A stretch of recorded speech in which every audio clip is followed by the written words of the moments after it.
What's the deal, YouTube? I'm back with another reaction video. Today we got MS-13 versus 18th Street Gang. Shit. Finna get into it. Make sure you like, comment, and subscribe on the road to 1K. We about to hit 1K, bro. Look at the sub count right now. We about to hit it. No cap. Please subscribe. That's all I ask, man. No cap. Let's get into the video. Make sure you comment down below what you want to see, any other reactions. Yeah, let's get into it. Welcome to Hood War Stories. In this episode, I'll be discussing the war between MS-13 and 18th Street. 18th Street is a predominantly Hispanic American gang located in Los Angeles, California. They originated in the 1960s in the Pico Union District near 18th and Union Avenue. 18th Street was initially established because the gang known as Clan 14 only recruited and admitted Mexican Americans in their gang. Clan 14 selective membership led to the creation of the 18th Street Gang. 18th Street's territory historically is composed of 5 main neighborhoods in Los Angeles. Within each neighborhood, there are specific names to distinguish. Hold on, they got different parts of the. Bro, that's to different groups as well as cliques. Prospects are initiated into this slow ass nigga. This nigga's pants to his belly button. the gang by being beaten for 18 seconds or partaking in some type of illegal activity designated by a current member. The 18th Street Gang remains predominantly composed of men. The women who join the gang have 3 avenues to do so: an 18-second beating, sexual intercourse with multiple members, or being a girlfriend or wife of a member could potentially lead to membership over time. 18's reach has extended out of Los Angeles to cities and suburbs throughout the U.S. 18 has a presence in numerous states within the U.S., including Florida, New York, Hawaii, Pennsylvania. It is estimated that 18 has approximately 30 to 50,000 members in the U.S. alone. Additionally, outside the U.S., 18th Street has a presence in El Salvador, Guatemala, Honduras, Spain, and Mexico. Mata Salvatrucha, also known as MS-13, Damn.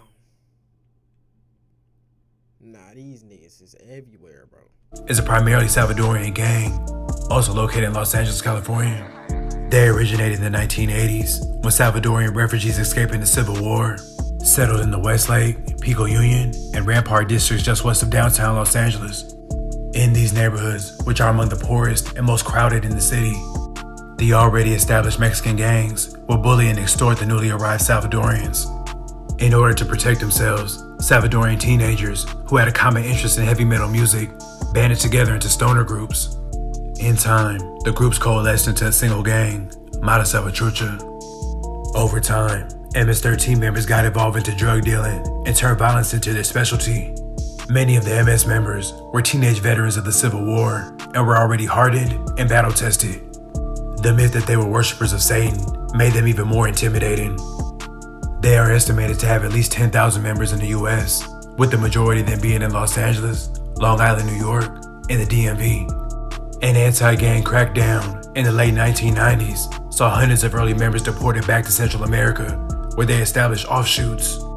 They are now estimated to have at least 60,000 MS-13 members in Central America. In the beginning, MS-13 and 18th Street were relatively cool with each other. In the 80s, allegedly an MS-13 member named Shaggy got into a physical altercation with an 18th Streeter at a party, allegedly over a female. The 18th Streeter went and got a Uzi and allegedly ended up killing Shaggy. What the hell? Hold on, bro. Nigga, that was, bro. Come on, bro. That war ever since. Damn. In April of 2013, MS-13 operated at least Hold on. He said they was at a party. They squabbled. Then he went to get a Uzi. Nigga, that is not regular in the 8. Well, shit. cool with each other. In the 80s, allegedly an MS-13 member named Shaggy got into a physical altercation with an 18th Streeter at a party, allegedly over a female. The 18th Streeter went and got a Uzi and allegedly ended up killing Shaggy. They have been at war ever since. In April of 2013, MS-13 operated at least 6 casitas in Los Angeles, 4 of which were located in the Pico Union District. A casita, which means little house in Spanish, is an apartment or house used to elicit drug and alcohol sales, gambling, and sex work. Gang members, as well as other persons, patronize the casitas, which provide a place to socialize and relax. Women may work in the casitas as either hostess or pros. Hostess are paid for sitting and drinking with the male patrons. Women may also assist with narcotic sales. Ricky, who went by the name Directo, was responsible for operating these casitas. He was assisted by Jose and Edward, who were also from MS. In December of 2012, Gabriela met Diego at school and they became romantically involved. Diego, also known as Ryder, was from MS as well. Through her association with Diego, Gabriela began visiting the casitas and regularly used drugs there. She dropped out of school and on March 13th began living at the 21st Street Casita, along with Rick, a woman named Wendy, and Anna. She assisted with drug sales and was paid to sit and drink with the male patrons. Gabriela had relatives and friends who were members of the 18th Street Gang, who was a rival to MS. Gabriela sent and received text messages on her cell phone and could access the Facebook application on it. Her phone was not password protected. Some of her text messages and Facebook information indicated her connection to 18th Street members. When Gabriela was at the casita, Diego and Wendy usually took her phone away from her, and other persons in the casita would use it to receive calls and texts. Gabriela was worried that MS-13 members would discover her ties to 18th Street and harm her. She spoke to Diego about this, and he told her not to worry. In April of 2013, Gabriela stopped dating Diego. At some point, she had a sexual encounter with Jose. On April 22nd, Rick asked Gabriela to work at the casita as a pro. She declined, and he became angry with her. The next day at around 1 a.m., Rick told Gabriela and Anna that they could no longer live at the casita and had to leave. With nowhere to go, they borrowed money and stayed the night at the East West Hotel, which was less than 2 blocks away from the Fedora Casita. Later that morning, Gabriela and Anna returned to the Fedora Casita, where they hoped a friend of Anna's would loan them some money. Ruben was there when they arrived. Rick, Edward, and Jose arrived shortly after, but did not speak to the women. Unable to borrow the money, Gabriela and Anna decided to leave.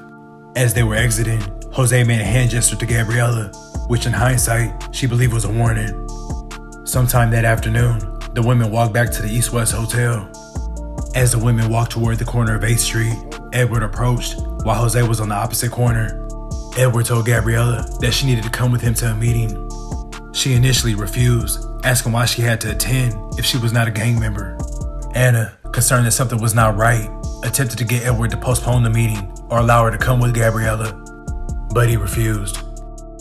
Gabriela agreed to go with Edward after he assured her that her current boyfriend would be there. Anna took Gabriela's phone, agreeing to call her family if something happened. Edward and Gabriela walked towards San Marino Street. Jose and Ruben walked parallel to them on the opposite side of the street. After walking for 2 blocks, Edward stopped, pulled out a small silver gun, and told her she could leave. He then said, "Fake teen, Mata Rose here," then shot her in the chest from about 2.5 feet. Damn. Gabriela attempted to run, but fell in the street. Jose then stood over her, waved the gun side to side, and laughed. All 3 men then fled the scene. When police arrived, they found Gabriela lying face down in the street. She had suffered multiple gunshot wounds, but was conscious and pleading for help. She had trouble breathing and enunciated her words, but tried to tell the officer that Nino from Normandy shot her. Gabriela underwent surgery and remained in a coma. She had suffered 13 gunshot wounds to her chest, back, Damn. Oh, hell no. That nigga must have had a motherfucking 380. Oh, neck, and leg. One of the bullets missed her heart by a millimeter. 380. Edward, Jose, and Ruben from MS were convicted of attempted murder. They were each sentenced to 25 years to life. Damn. Some of MS-13's primary activities include extortion, murder, robbery, and drug sales. Part of the profits that the gang obtains through its illegal activities are paid as a tax to the Mexican mafia. In turn, MS-13 extorts a tax from street vendors who operate within the gang's territory. Those who refuse to pay risk having their business destroyed or being beaten or killed. MS-13 members who fail to put in work for the gang must also pay a tax. Angel joined the MS gang when he was 13 or 14 years old. Insane. Look at this nigga. Look at this nigga face, bro. That shit crazy. In 2010, Angel decided to leave the gang and move out of the neighborhood. Around January 2012, he returned and moved back in with his parents. About 3 weeks after Angel returned to his neighborhood, Ronald and another man approached him on the street and asked him to identify his gang. Ronald asked for Angel's number and told him the boss would be contacting him. Oscar, who was a shot caller, called Angel and said that they would see each other soon and talk about the clique. About 2 weeks later, Oscar and Jonathan met with Angel at his apartment building and told him he had to put in work for the clique or pay the $20 to $40 weekly tax fee that was imposed on inactive members. Jonathan told Angel they would check him if he didn't pay. Angel understood this to mean that he or his parents would be harmed if they failed to comply. Angel gave Oscar $40. Oscar told Angel that they would see each other again soon. About a week later, Oscar called Angel and said that he was outside of his apartment building. Angel went outside and gave Oscar $40. Before Oscar drove away, he told Angel that they would see each other again soon. Around a week later, Oscar and Jonathan came to Angel's apartment. Oscar told Angel he was in a hurry and needed money for the clique. Angel took $40 out of his pocket and Jonathan approached him and snatched the cash. A week or so later, Omar and Ronald returned to Angel's apartment. Omar told Angel that Oscar wanted at least $80. Angel said that he didn't have the money. Omar replied that they were fed up with Angel and hit him in the head with a pistol. Ronald told Angel that he would face the consequences if he did not pay when he was already paying the 20, my boy. Returned. 40. Later that day, Angel sold his computer for $150. The next day, Omar and Ronald returned to Angel's apartment and he gave them the $150. After they asked for some money again, Angel finally decided to call the police. After he was interviewed, he agreed to work as an informant. On May 3rd, Angel planned to meet Castro at an intersection. LAPD gang task force equipped Angel with a body camera and recording device and gave him $100 in cash for the extortion payment. On June 20th, 2012, Daniel and Miguel, who were from MS, were walking on the 1500 block of South 6th Avenue. A rival gang member spotted them walking from across the street. The rival stared Daniel and Miguel down as they began to cross the street. They never made it because the rival stepped into the street, took a couple seconds to get a good aim, and opened fire. The MS members were not armed and tried to flee. The rival kept shooting until he ran out of bullets. The rival stood over one of the men as the man lay dying in the street and cursed him for belonging to MS. He proclaimed that he would have shot him in the face if he had another round. Both Miguel and Daniel died at the scene. The following day, after the double homicide, Oscar demanded money from Angel to pay for funeral expenses. On June 27th, an 18th Street member shot at Ronald's car, leaving it riddled with bullets. On July 4th, Castro ordered Angel to kill a member of 18th Street and arranged to meet with Angel to show him a photograph of the target. This shit is real. No cap. This shit is Angel relayed this to Officer Guerrero, and Castro was arrested that same night.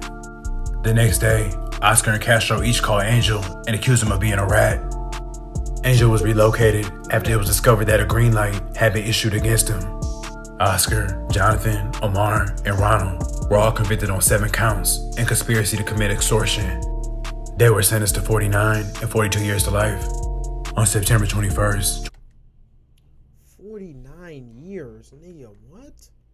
2014 at around 1 a.m., Brian, who was from 18, was waiting at a bus stop at the intersection of Wilshire and Western. A dark-colored pickup truck stopped at a red light by the bus stop. Brian and some young guys that were in the truck exchanged gang signs. Brian then raised his middle finger up in a disrespectful manner. The truck then took off and turned around the corner. Brian said to the person that was seated next to him, "Man, something about to pop off." 2 men then walked to the bus stop from the direction of the truck. Brian then said, "Everything good, fool?" One of the men then produced a gun, racked it, and fired numerous shots at Brian, who was backing up from approximately 8 feet away. Brian fell on top of a woman who was selling tamales, and they both landed on the ground. The 2 males then ran northbound on Western to where the pickup truck was stopped just before 6th Street. Brian suffered gunshot wounds to his head and back and died at the scene. Christian, from MS, was convicted of 2nd-degree murder. He was sentenced to 15 years to life. 15 years? Nigga, what? That's great. This nigga only got 15 years. The other nigga got 50 for extortion. That's some bullshit. I'd like to thank you guys for watching. Please like, comment, and subscribe. Damn. That's the end of this shit, man. Hey, what he said, though. Make sure you like, comment, and subscribe on the road to 1K. Yeah, comment down below anything else y'all trying to see. Shit, we out of here. No cap.